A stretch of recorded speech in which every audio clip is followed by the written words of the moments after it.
For this Stamp-A-Stack card, I use the beautiful Mixed Media Florals 12 by 12 Designer Series paper. This paper is one of the new January 2025 online exclusives, which means it's available to everybody to purchase. It's just not printed in a catalog.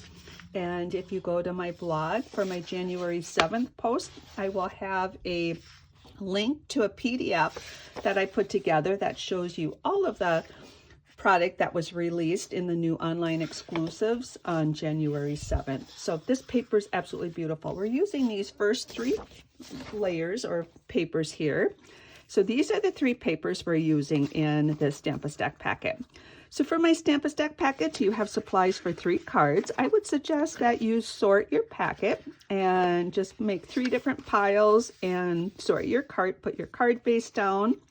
You have a basic black layer, and all of yours have this punched out piece or die cut piece. That's where I got the banner. I happened to grab a packet that I have 2 that are not, but all of yours have that. So don't have that startle you. It's just a way to maximize your paper.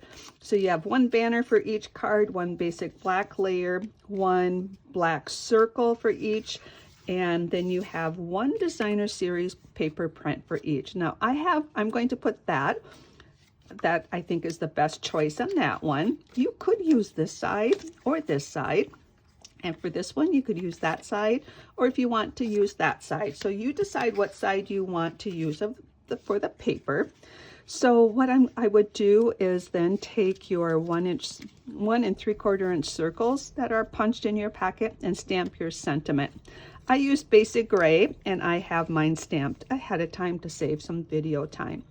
So you're going to adhere this circle to this circle with your favorite adhesive, or if you want, you can use dimensionals to pop these up. I'm just going to use regular adhesive, and we have our banner here. So what we do for this is it's the same height, so I'm going to adhere it with equal spacing on both sides. So I'm going to do that. Now I might be going out of order. Maybe you'd fold your cardstock first and then do this part. You assemble your cards in the order that works best for you.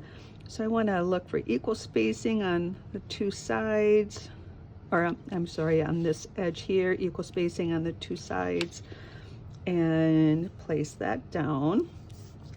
Now for the card base, they're not scored, so you want to fold those, line up the edge, use your bone folder to crease it, or use a simply scoring tool or your paper trimmer with a scoring blade and score it and then fold it.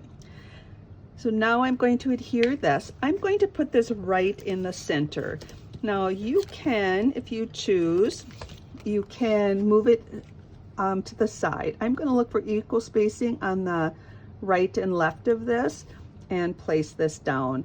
Now I did my best to get everything equal in spacing in here. If it's not equal, you can take that to a paper trimmer and trim that, or use a paper snips.